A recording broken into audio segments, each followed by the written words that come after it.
1 de junio de 2009. El vuelo 447 de Air France viaja desde Río hasta París. De repente, desaparece sobre el océano Atlántico. I've lost an aircraft with 228 people on board. Los expertos en aviación están desconcertados.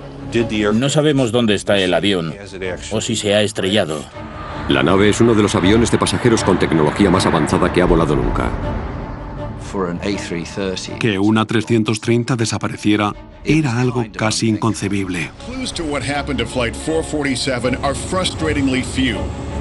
Ahora se han recuperado las grabaciones de la cabina.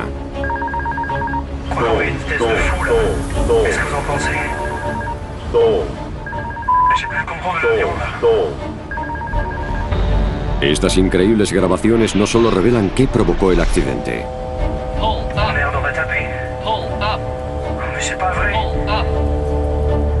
También plantean una pregunta inquietante. ¿Cómo de seguro es volar hoy?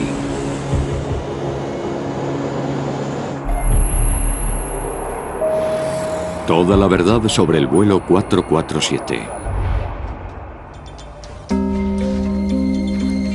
31 de mayo de 2009, Río de Janeiro, Aeropuerto Internacional de Galeão, 7 de la tarde hora local. El vuelo de Air France, un Airbus 330, despega rumbo a París. El vuelo ha de durar 11 horas.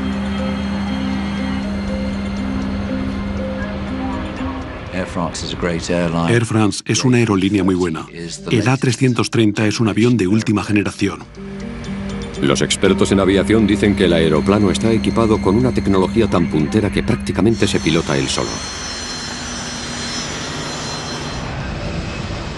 Los pilotos conducen el avión de forma manual durante el despegue.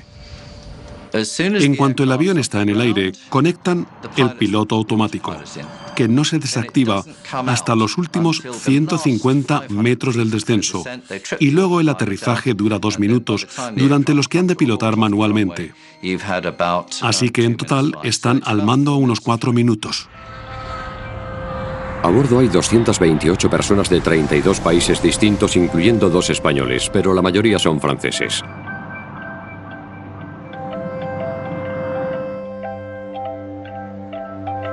Caroline Soulas y su marido Sebastián, que es auxiliar de vuelo de Air France, acaban de volver de disfrutar 3 días libres en Río.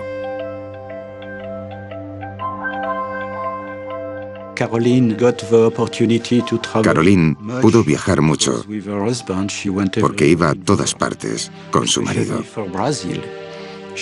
sobre todo a Brasil. Fue 3 veces allí. Se enamoró del país. Antes de embarcar en el vuelo 447, Caroline se puso en contacto con su madre Corinne, que estaba en su casa de París. Antes de salir de Río, a eso de las 7, me mandó un mensaje diciendo: qué pena irme de Río, hace mucho sol. ¿Qué tiempo hace en París? Fue el último mensaje suyo que recibí. 1:35 de la madrugada. El vuelo 447 se pone en contacto por radio por última vez con el control del tráfico aéreo de Brasil.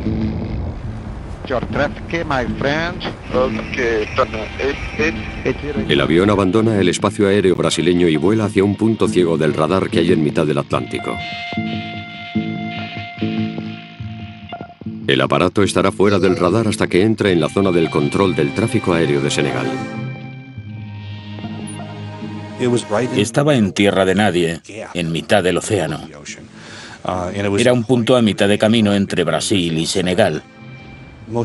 Casi nadie es consciente de que las comunicaciones transoceánicas suelen tener bastantes problemas, y en este caso tuvieron muchísimos. 3:45 de la madrugada, 2 horas y media después de haber abandonado la zona de control de Brasil. El vuelo 447 todavía no ha aparecido en las pantallas del radar de Dakar. Tardaron mucho en reconocer siquiera que habían perdido el avión. Senegal se tomó su tiempo para dar la alarma. Se desplegó una operación de búsqueda y rescate en la última posición conocida del avión desaparecido. En París, Las familias y amigos de los pasajeros esperan la llegada del vuelo en el aeropuerto Charles de Gaulle.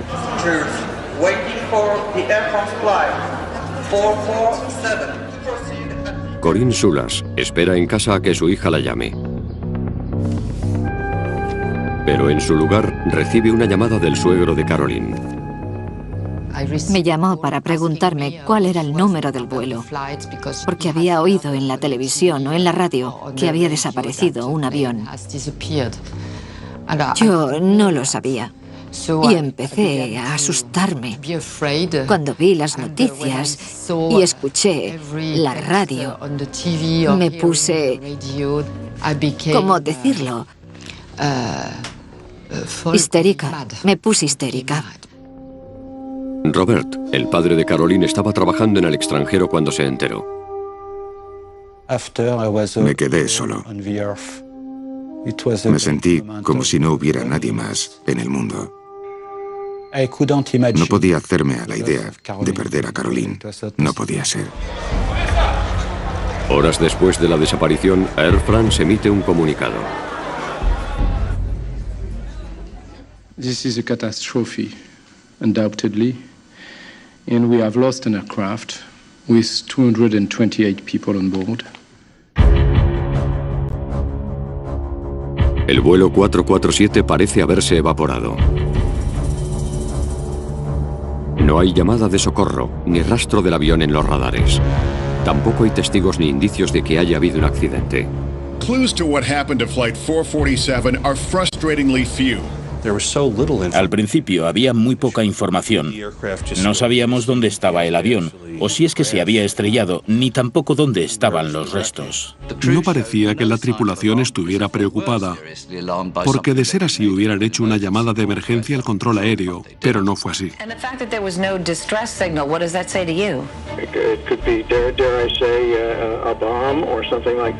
Tras el 11S, lo primero en lo que piensa la gente es en un atentado terrorista. Cuando el servicio de inteligencia francés revisó la lista de pasajeros, detectó nombres presuntamente vinculados a grupos islamistas radicales. La única manera de confirmar o desmentir la teoría de la bomba era encontrar los restos del avión, pero no podían localizar con exactitud el lugar de la desaparición. El asunto del vuelo 447 de Air France fue muy complicado. Para empezar, se estrelló en una zona donde no había cobertura de radar, así que no se podía localizar en qué parte del mar había caído. Por eso, el área de búsqueda fue enorme. Se peinó una zona de 17.000 kilómetros cuadrados. El 6 de junio, 5 días después de que el vuelo 447 desapareciera, se encontraron algunos restos del avión y 50 cadáveres a unos 965 kilómetros de la costa de Brasil.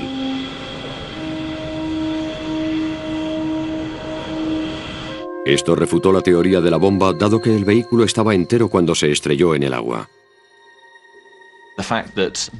El hecho de que los cadáveres que se hallaron flotando provinieran de varias partes del avión da indicios de que el avión estaba intacto y con los pasajeros en su interior cuando se estrelló contra el agua. Pero si el vuelo 447 no se estrelló a causa de una explosión, ¿por qué lo hizo? ¿Cómo es posible que un aparato tan sofisticado y caro provocase la pérdida de tantas vidas? La gente estaba ansiosa por saber cuáles habían sido las causas, tanto por el bien de las familias como por tener mayor seguridad en el futuro.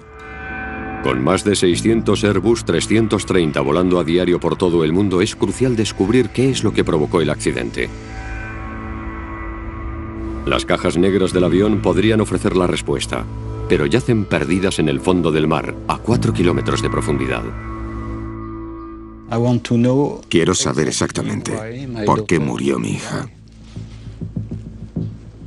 ¿Cuál fue el motivo?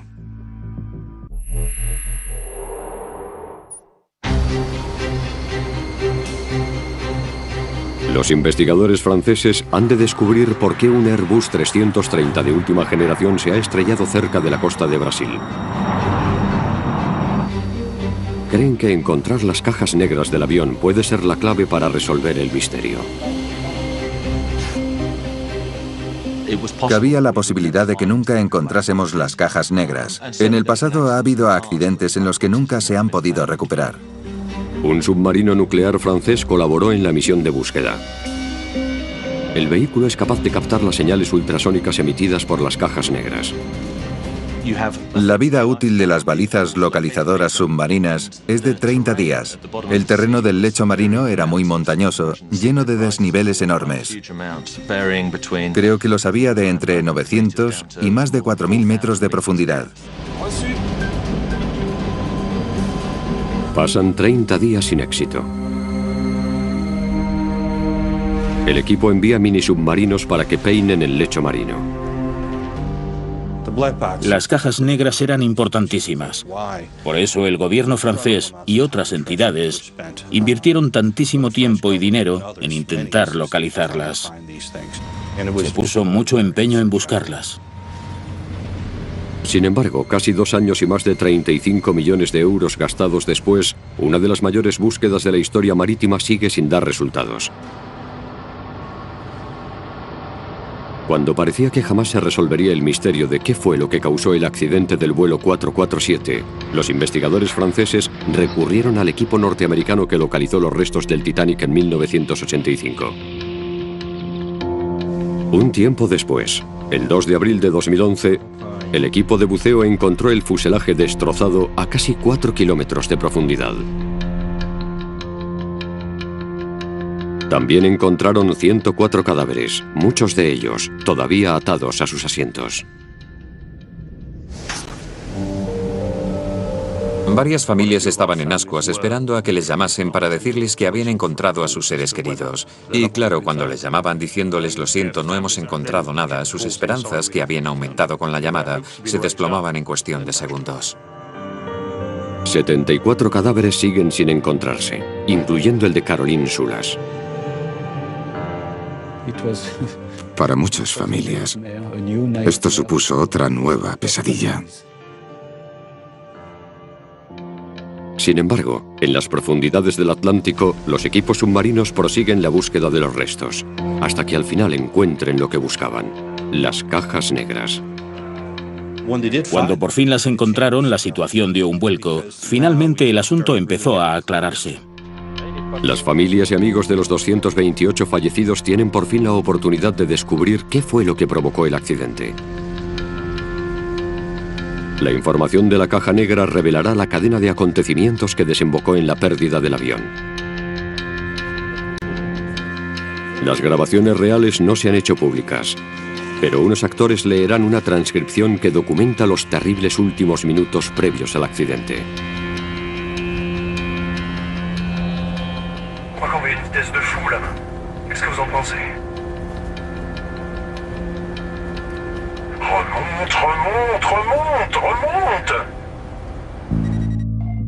El vuelo 447 abandona Río y se dirige hacia el norte, siguiendo la costa este de Brasil.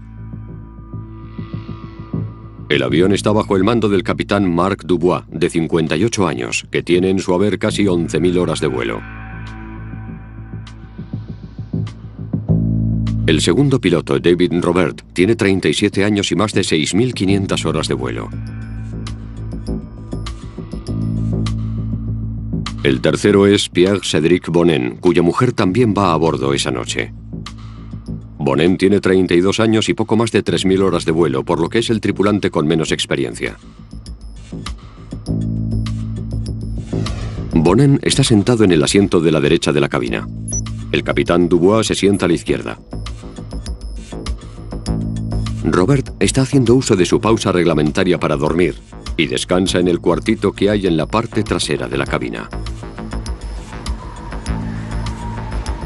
Ya se ha servido la cena y han atenuado las luces. Se estima que el avión llegará a París dentro de 8 horas y muchos pasajeros aprovechan para intentar dormir unas horas. En la cabina de mando la situación también es distendida. ¿Todo va bien? Todo va bien. ¿Todo va bien? ¿Pas de café, de té? Todo va bien. Ça ira. A tout à l'heure. Merci. Llaman por radio, informan de su posición al control aéreo. La cosa está bastante tranquila. De noche, en mitad del Atlántico, no hay mucho que hacer. El capitán Dubois es un veterano del trayecto Río-París y le señala a su joven primer oficial Bonnen algo interesante. C'est l'équateur. Tu avais compris, je suppose. Non, je m'en doutais. Conforme se acerquen al Ecuador, entrarán en un territorio llamado Zona de Convergencia Intertropical. Esta zona es famosa para los aviadores porque provoca un tiempo convectivo y tormentas. La noche del accidente del vuelo 447 fue bastante interesante porque hacía muy mal tiempo. Michael de Villiers ha analizado los patrones climáticos de la noche del accidente. Aquí se ve que la previsión meteorológica del mapa indicaba que habría bastante actividad tormentosa. Las tormentas son, probablemente, el fenómeno meteorológico más peligroso. Las corrientes de aire ascendentes y descendentes pueden provocar que el avión dé bandazos y, en caso de ser una tormenta muy fuerte, puede llegar a causarle daños estructurales. Hay hielo, granizo, rayos, eso también puede dañar el avión. Hay cumulonimbos de tormenta enormes que pueden elevarse hasta una altura de 15 kilómetros, lo que impide que los aviones comerciales puedan sobrevolarlos. A veces lo que hay que hacer es pensar qué trayectoria y rumbo vas a tomar para intentar evitarlos. Pero al capitán Dubois no parece preocuparle, y el vuelo 447 mantiene el rumbo.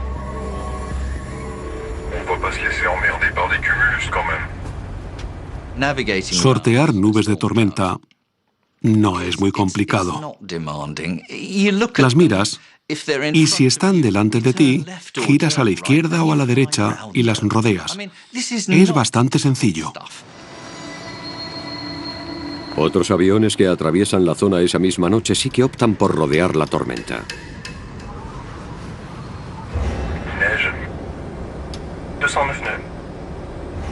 Il y a un truc droit devant, et il y en a un autre derrière. Hein? Oh merde, non. Je baisse un peu la lumière intérieure pour voir dehors. Ouais. J'allume les feux pour voir. Ah voilà. Quoi? On dirait qu'on va rentrer dans la zone nuageuse. 1:51 de la madrugada. De repente, la cabina que estaba casi a oscuras se ilumina. Ah, bah manquait plus que ça. C'est quoi ça? C'est tout ce qu'il nous fallait, monsieur de Saint-Elme. El piloto veterano Dubois reconoce los destellos brillantes del fuego de San Telmo, un fenómeno eléctrico espectacular que suele darse en los trópicos. Empezaron a pasar varias cosas extrañas. Hubo una especie de brillo azul que era el fuego de San Telmo. Eso proyectó una luz muy rara e inquietante hacia el interior de la cabina. El fuego de San Telmo no es más que una descarga en el parabrisas. Una especie de perdigones de hielo con carga eléctrica golpean el cristal, liberan la carga y entonces surgen esos patrones que recorren el vidrio.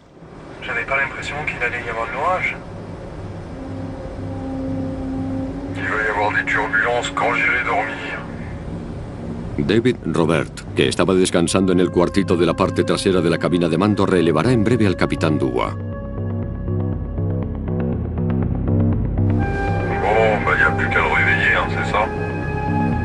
El capitán Dubois quiere aclarar quién va a pilotar el avión mientras él descansa antes de que llegue Robert.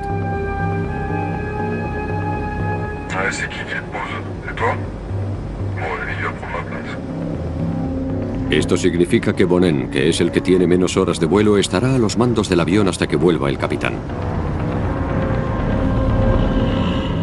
Si el capitán se toma un descanso, lo normal sería que la prioridad fuese que la persona con más experiencia tomase el mando y se sentara donde le corresponde.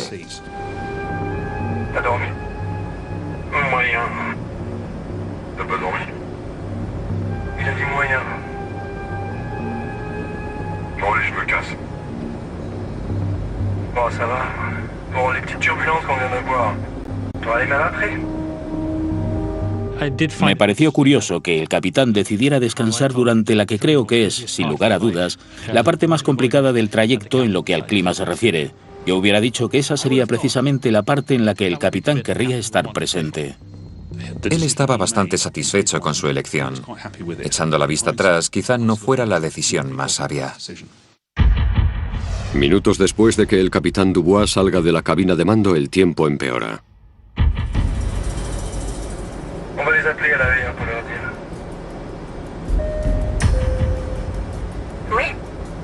Oui, Marilyn, c'est Pierre devant. Dis-moi, dans 2 minutes, on devrait passer une zone où ça devrait bouger un peu plus. Il faudra vous méfier. D'accord. On s'assoit alors?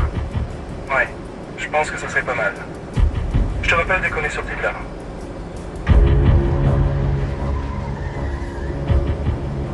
Vache, heureusement que c'est un A330, hein? C'est clair. Moins 42 degrés. Robert sugiere cambiar de rumbo para evitar las nubes de tormenta. Tu veux pas tirer un peu plus sur la gauche, là? Excuse-moi? J'ai dit, tu veux pas un peu plus tirer sur la gauche? Cuando Bonin gira el avión 12 grados a la izquierda, un penetrante olor parecido al del cloro invade la cabina de mando. T'as touché la clim? J'ai rien touché du tout. Si c'est pas la clim, c'est quoi cette odeur? C'est l'ozone. Robert, que ha volado muchas veces por los trópicos, reconoce de inmediato el extraño olor. Sin embargo, su joven compañero parece alterarse. C'est quoi ça? C'est un rapport avec l'électricité? Non, l'ozone, c'est de l'air chargé d'électricité. Non. Ah, d'accord. Hay olores raros en la cabina. Hubo anomalías eléctricas, fenómenos como el fuego de San Telmo y demás. Son varias cosas que pueden afectar negativamente al rendimiento del piloto. 2:10 de la madrugada. Se oye un ruido fuerte en la cabina de mando. Los expertos que analizaron las grabaciones de la caja negra creen que el sonido lo producen unos cristales de hielo al impactar contra el avión. Entonces, se activa una alarma. La alarma advierte a la tripulación de que el piloto automático ha dejado de funcionar y de que vuelven a tener el control del avión.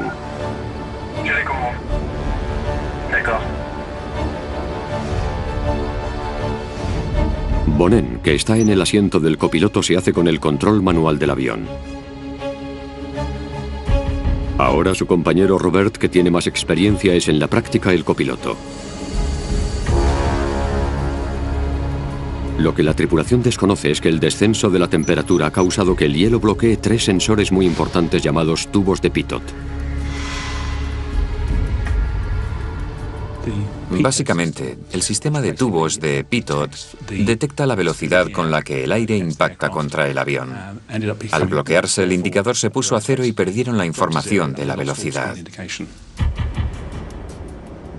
Es como si el avión hubiera dicho: esta información no sirve para nada, vaya basura. Voy a quitar el piloto automático y que los pilotos tomen el mando. Ahí es donde ellos empiezan a ganarse el sueldo. Pero tampoco es una situación tan grave. Lo único que pasa es que no reciben datos sobre la velocidad. En teoría, cuando se derrita el hielo, los sensores de pitot deberían de volver a funcionar. Lo normal es no hacer nada, seguir pilotando el avión con normalidad y mantener los ajustes de potencia tal cual, porque han funcionado bien hasta el momento. Si la tripulación no toca nada, el avión continuará bastante estable hasta que salgan del apuro y el avión vuelva a volar de forma segura. En el caso del vuelo 447 de Air France, fue la reacción casi refleja del piloto lo que realmente empeoró la situación. Jamás habrá forma de saber por qué el piloto actuó como actuó.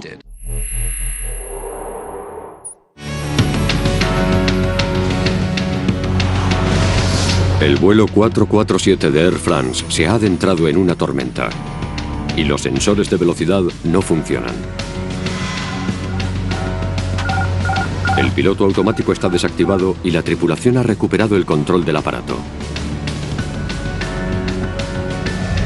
El capitán está en la sala de descanso.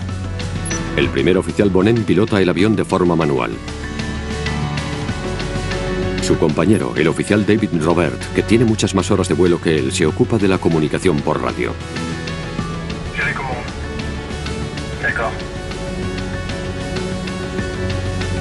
Bonin pilota el avión con una palanca de control lateral. Tenía la palanca de control en la mano derecha y la tiró hacia atrás sin más. Para entendernos, lo que hizo el piloto fue tirar hacia atrás la palanca de control, lo que provocó un incremento en la altitud y que el avión se elevase. Los datos de la caja negra confirman por qué Bonin quería que el avión ganase altitud. Los instrumentos de vuelo indicaban una pérdida de altitud de unos 120 metros. Cuando los sensores de velocidad se congelaron, los instrumentos mostraron falsas lecturas de velocidad y altitud. No es que realmente hubiesen perdido altitud, sino que fue un fallo de los indicadores. Los datos eran falsos, estaban mal. Ça n'affiche pas la bonne vitesse. On a perdu la vitesse, c'est ça? Tienes que confiar en los instrumentos y claro, si empiezan a funcionar mal y a darte información incorrecta, es difícil saber qué hacer porque te entrenan para depender de ellos. Bonin decide confiar en los instrumentos. Tira la palanca hacia atrás y el avión comienza a subir. El avión asciende con mucha rapidez. De hecho, llega a elevarse 2 kilómetros por minuto, que es una velocidad tremenda cuando se está a esa altitud. Como estaba elevándose sobre una cantidad escasa de aire que no podía soportar el peso del avión, el aparato empezó a desacelerar. Es como si mantienes pisado el acelerador de un coche y empiezas a subir una cuesta. Si no pisas más a fondo, el vehículo cada vez va más despacio. El avión empezó a frenar.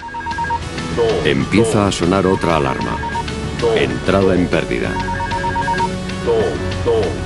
La entrada en pérdida se produce cuando el avión va demasiado lento como para que las alas puedan elevarlo lo suficiente, por lo que empieza a descender.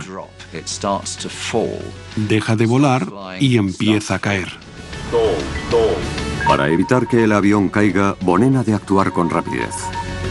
Cuando saltó la alarma de entrada en pérdida, los pilotos deberían haber actuado de inmediato para cambiar la altitud, inclinar la palanca de control hacia adelante y reducir el ángulo de ataque. Así hubieran salido de la entrada en pérdida. Para salvar la situación, hay que recuperar la velocidad. Y para lograr eso, hay que inclinar el morro hacia abajo y descender. Sin embargo, Bonin no inclina el morro hacia abajo, sino que mantiene la palanca hacia atrás, por lo que el avión sube cada vez más mientras continúa perdiendo velocidad. La única conclusión que puedo sacar es que ellos no creían que el avión hubiera entrado en pérdida. Las grabaciones de la caja negra muestran que en ese momento uno de los 3 sensores de velocidad que se habían congelado ya funcionaba de nuevo. Por desgracia, para cuando los indicadores de velocidad del aire volvieron a funcionar, la altitud del avión y otros parámetros habían sufrido grandes cambios. La información que daban los sensores que habían vuelto a estar operativos parecía incorrecta, aunque no lo era, debido a que todo lo demás era un desastre. Fais attention à ta vitesse. Fais attention à ta vitesse. Ok, je redescends. Stabilise. Ouais. Y fue justo en ese momento cuando la situación pasó de ser prácticamente inofensiva a descontrolarse rápidamente. Robert pulsa el comunicador. Quiere que el capitán Dubois abandone su descanso y vaya a la cabina de mando.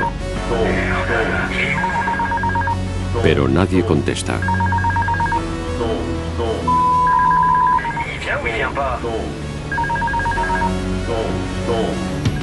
En estos momentos el vuelo 447 de Air France está a algo más de 11 kilómetros sobre el mar y sigue en ascenso. Una vez que estás ascendiendo a mucha velocidad, esta disminuye muy rápidamente. Si siguieras tirando la palanca hacia atrás, la velocidad de elevación aumentaría hasta un punto en el que la velocidad del avión disminuiría hasta que el aparato entrase en pérdida, y entonces la situación daría un vuelco. A casi 11 kilómetros y medio de altura, el vuelo 447 comienza a caer.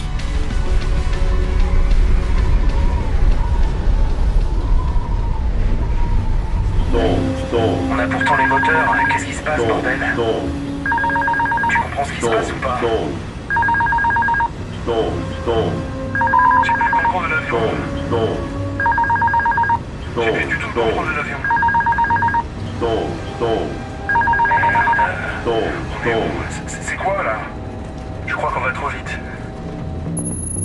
Poco menos de un minuto después de que lo llamaran por primera vez, el capitán Dubois vuelve a la cabina de mando y se sienta en el asiento auxiliar detrás de los jóvenes oficiales. Bon, qu'est-ce qui se passe là? Qu'est-ce que vous foutez? Mais qu'est-ce qui se passe? Qu'est-ce qui se passe? Je sais pas ce qui se passe. Vers le contrôle de l'avion. On a totalement perdu le contrôle de l'avion. On comprend rien. On a tout tenté. El capitán entró en la cabina en un momento en el que una persona recién llegada podría haberse dado cuenta de lo que pasaba. Aún daba tiempo a salvar el avión. No hubo ninguna conversación sobre lo que había pasado ni de cómo habían llegado a ese punto. En mi opinión, es muy complicado que alguien que acaba de entrar en la cabina se dé cuenta al momento de que el avión ha entrado en pérdida, de que caen a 3 kilómetros por segundo con el morro elevado y que además sepa lo que hay que hacer. Alors tiens, prends ça. Prends ça. Le problème, c'est que j'ai pris l'avion. D'accord. El bariómetro es el instrumento que mide la velocidad vertical del avión y ha dejado de funcionar. J'ai plus rien qui s'affiche. On n'a pas une seule indication valide. Los indicadores mostraban lecturas incorrectas y los tripulantes intentaban encontrarle el sentido a los datos correctos y al comportamiento del avión. Se esforzaban para diferenciar la información fiable de la que no lo era. Como Bonnen aún mantiene la palanca de control echada hacia atrás, el morro del avión continúa elevado y el aparato sigue en pérdida.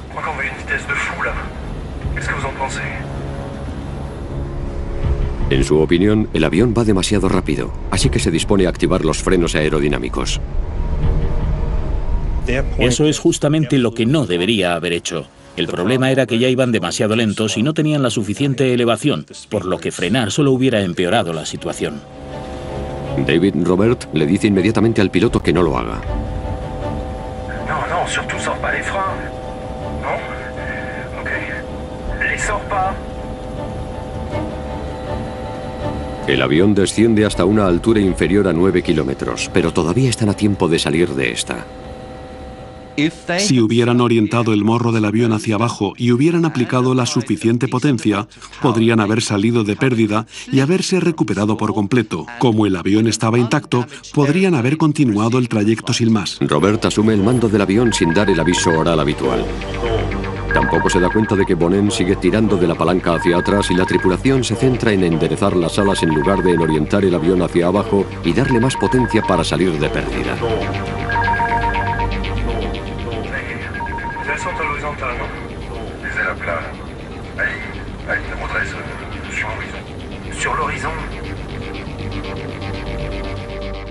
No entendían qué le estaba pasando al avión. Su visión del asunto era tan confusa que las acciones que emprendieron, con la esperanza de solucionar los problemas, no pudieron ser más inapropiadas.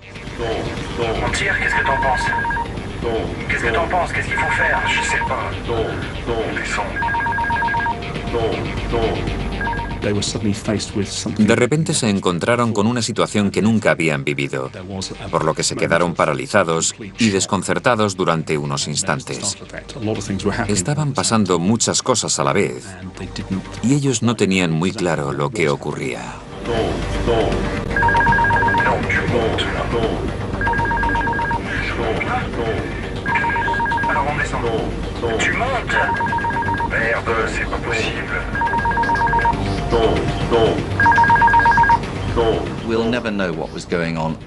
Nunca sabremos qué pasaba por las mentes de los pilotos. Lo único que está claro es que estaban confusos, pero jamás sabremos en qué pensaban exactamente. La alarma de entrada en pérdida, que había sonado 58 veces, se para. El ordenador dejó de avisar a los pilotos de que el avión había entrado en pérdida, porque ya ni siquiera reconocía la situación en la que se encontraban. Los ordenadores se apagaron como diciendo, lo siento, no tengo datos con los que trabajar, así que me largo. El avión desciende a toda velocidad hacia el océano, que está a unos escasos 6 kilómetros más abajo. El avión descendió así, a una velocidad media de entre 3 y 4 kilómetros y medio por minuto. Eso es una barbaridad y produjo un estruendo terrible. El ruido aerodinámico fue tremendo, porque las alas provocaron muchas turbulencias. Robert cree que tiene el control del avión, pero no parece darse cuenta de que Bonin continúa inclinando la palanca hacia atrás, por lo que el morro sigue elevado.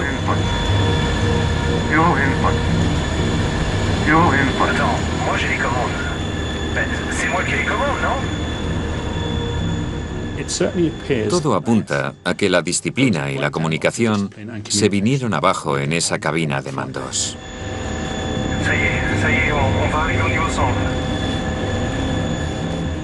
Estaban volando al nivel 100, que equivale a poco más de 3 kilómetros. Creo que ese fue el momento en el que pensaron, tuvieron tiempo para solucionarlo, pero aquí ya era difícil que se salvaran. El avión caía a plomo, como si fuera una piedra. Ya no volaba, solo caía. Y lo hacía con el morro apuntando hacia arriba.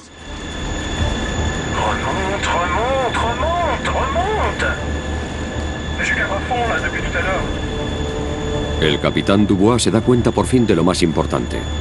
Se percata de que Bonin ha tirado la palanca hacia atrás, elevando el morro y provocando que el avión entre en pérdida.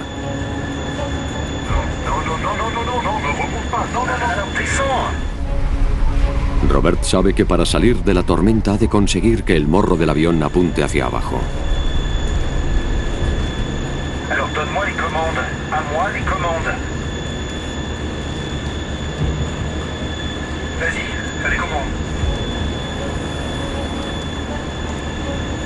Attention, je cabre.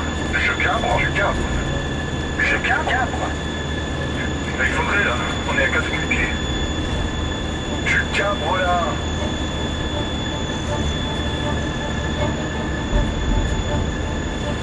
El avión se desplomaba así, con el morro en el aire. Caía en picado de esta manera.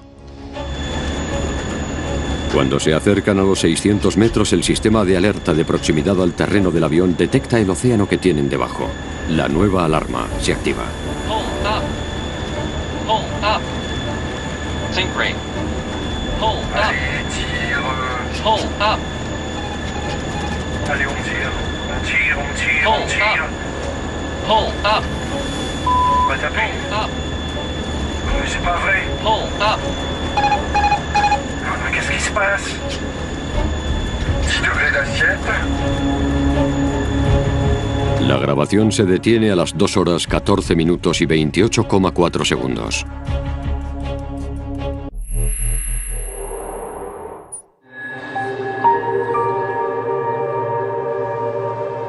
...228 personas murieron en el vuelo 447 de Air France.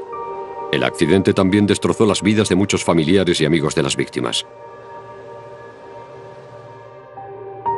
Sebastian Bedovati y Caroline Soulas se conocieron en 2003 en un vuelo de Air France con destino a San Francisco.